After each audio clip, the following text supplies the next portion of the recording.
We are back on Morning Line. Thanks for joining us. Davidson County Sheriff Daron Hall's with us. Can you guess who's the first caller? I hope it's Joe. Is it Joe? I love it that he's been coming on this long and he knows that Joe is our friend. I want to talk to Joe. Good morning, Joe. Good morning, Nick and the Sheriff. Good morning, Joe. Just want to say happy holidays to the Sheriff and all the Sheriff's employees. And a lot of times the people in the background don't get the accolades that they should. Yeah. And for all the people at Channel 5, especially Rick and Marilyn. Nah, that's nice of you to say. One thing I hope people remember in the future, the new jail, that in 2020, who was the sheriff and who helped get this new jail built. And I'll make one more comment and get off.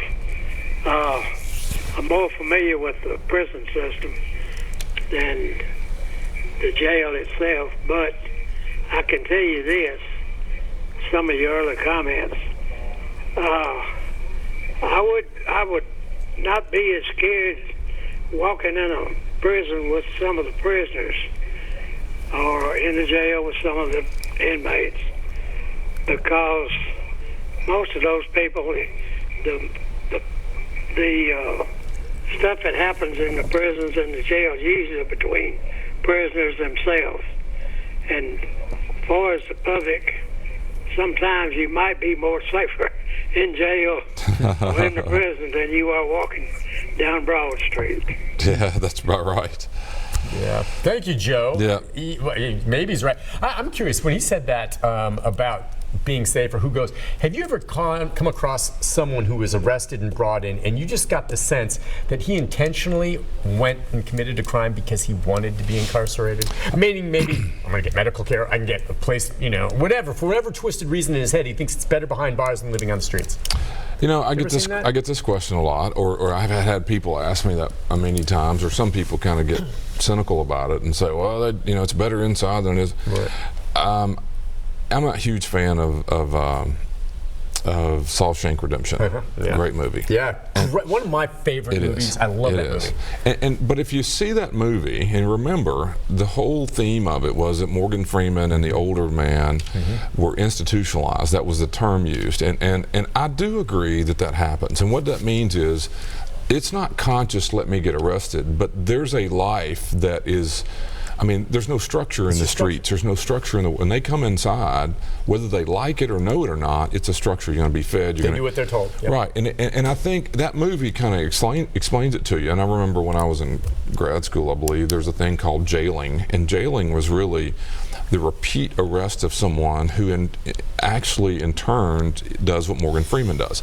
The life of being in the system, of going to court and probation and back and violation, being arrested in jail, and that whole process becomes the norm for people. And it's not that they like it, it's not that they would ever even understand to say that, but I do believe there are people who are just not suited to make it because of, as the movie indicates, they've either, in his case, was in prison for 20 and 30 years.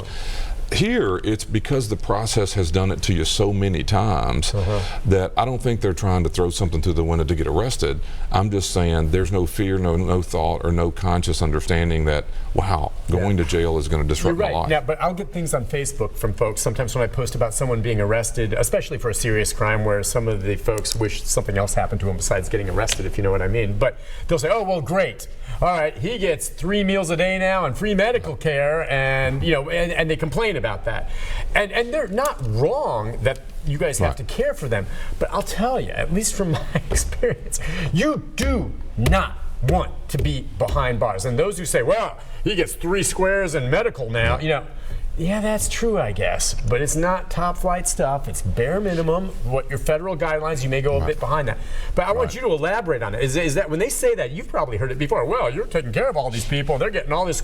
I've got an uncle out here who's got an abscess in his side, and he can't even afford to go to a doctor. But if he got arrested, he'd have that treated, wouldn't he, Sheriff? Right. How do you answer those types of comments?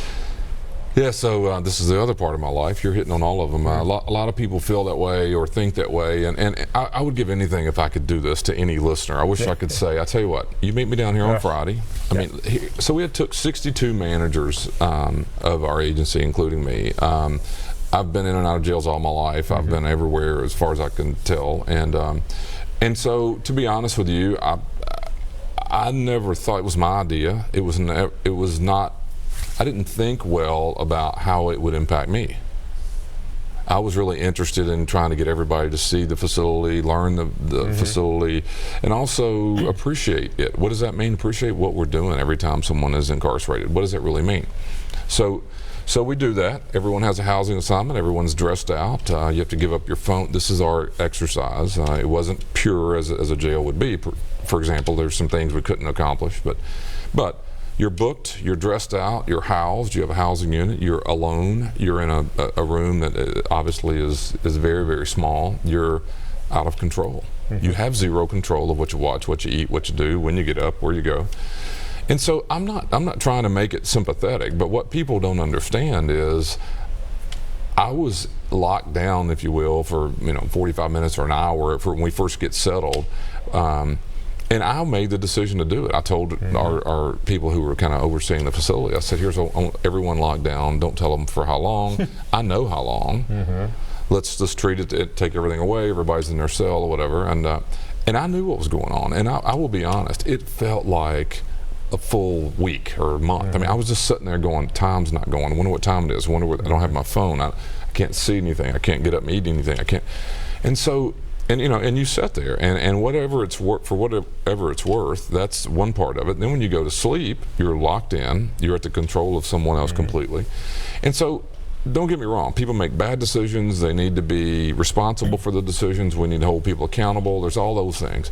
But for people who think that it's good or that it's pleasant or nice or whatever, they don't understand what the purpose is. The purpose is not, it's not to, I don't know, physically, force people to learn their lesson. That's not really what it's about.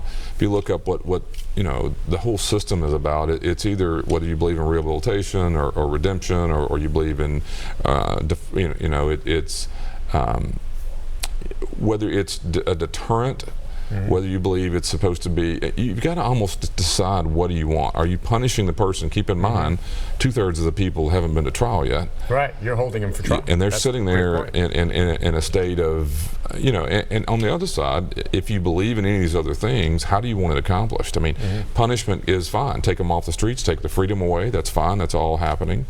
But the other things that I believe you're supposed to be trying to accomplish, it is, and by the way, it was an education for every one of our people, and they have, to a person, have said something to me about what it makes you feel like. I think that was a great. I would love to, and I think I totally understand where you're coming from. I would feel the same way. To me, the worst thing you can do to me, there's torture, taking away my freedom, especially as an American. My freedoms and my free choice and will, there's nothing worse than that. So people, yes, you may want to begrudge them getting the treatment. You have to treat someone if they're sick.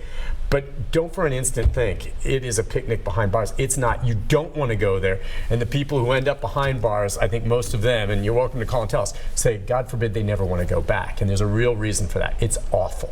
Listen, we're going to take a break. The number is 737-7587. When we come back, Bob, Charlie, Fran, Mark, they're all on the horn for you. We'll take these calls and more up until 9 o'clock with the sheriff right after this.